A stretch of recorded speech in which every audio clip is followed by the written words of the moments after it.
So did you say you're like out the dating game? Is that what you told me? I quit. Why? It wasn't fun. I wasn't having fun. I didn't enjoy it. Why? The men that I was meeting were only interested in one thing, obviously. Very common. They wanted your money. Yes, they only wanted my money. Men always, that's the problem with you. Like, they always want your money. It's so true. Yeah, and that's all I got is money, so that's what they're after.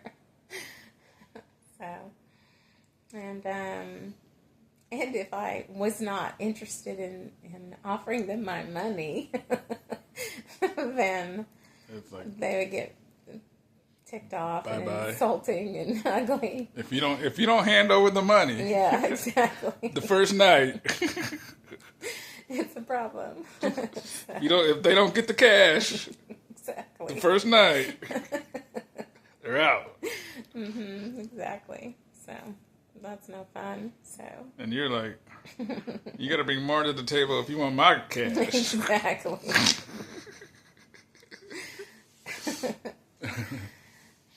It's hard to meet men who have the same interests and who are serious and I don't know, have good personalities and are kind and all those things. So yeah, it's not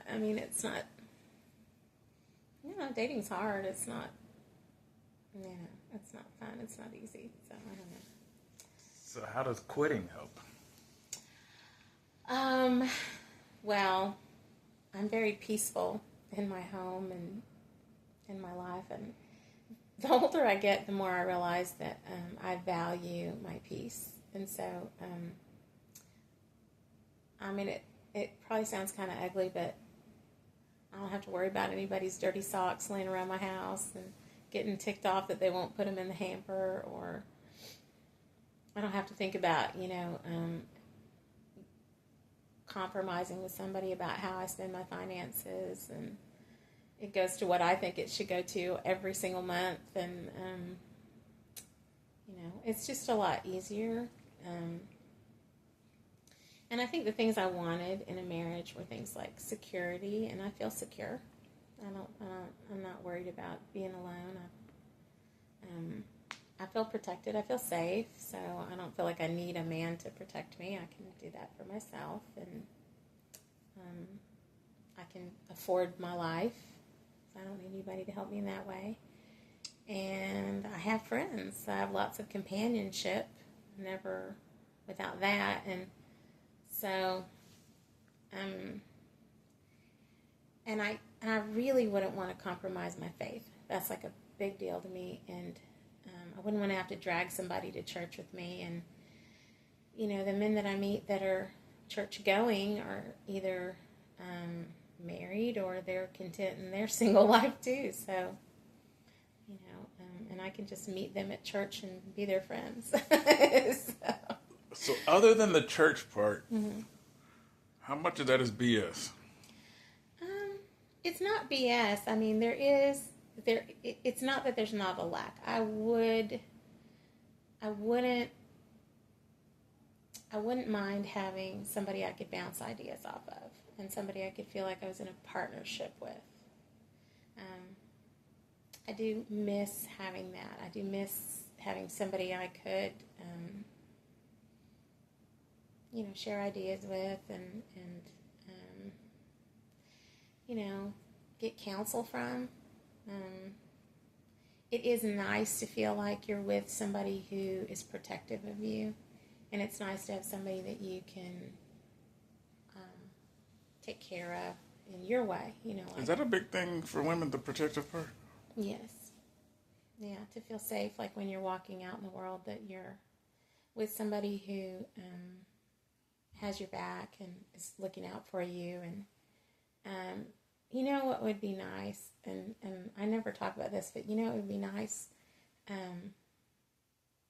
something I never do is close my eyes. Like,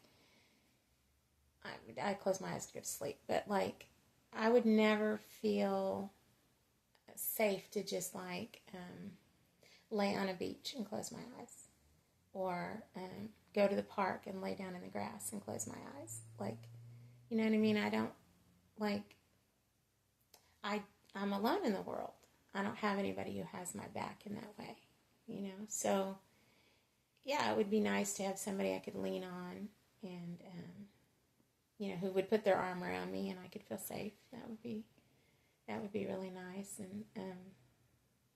And I'd like to have somebody that I, you know, bake bread for, or, you know, somebody that I could try out recipes on, or, you know, just even that physical connection, of that intimacy of just like rubbing their shoulders or having them rub your shoulders. That's something that I don't have.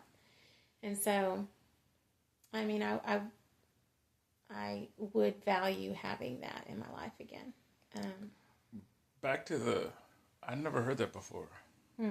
I don't know if that's common or if that's more, you know, I have no idea. Like, I've never heard. I mean, I know my ex, when I first met her, Mm-hmm. like when I would stay with her, she would literally lock the front door and we'd be in her room. Mm-hmm. And there were like, she locked that door while we in the room. I'm like, what? Like, sometimes I don't even lock my own front door. I mean, that's the man part of me. Wow. Like, she's got both of them. We're in the room and so is that a big deal for women? Oh, yeah. But I've definitely never heard it like, that's in the house. You're talking about on the beach.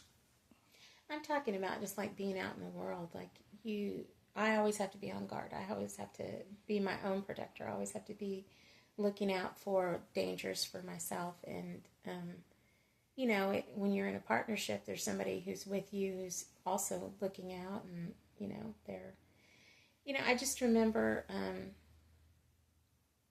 I mean, I think it goes back to, I mean, that's just men's role, you know, and I remember feeling safe in my dad's home, feeling safe walking with my dad. And even to this day, like, if I go to my dad's house, I get the best sleep of my life, because I know I'm in a house with a man who has my back. That man will protect me. That man will lay down his life for me.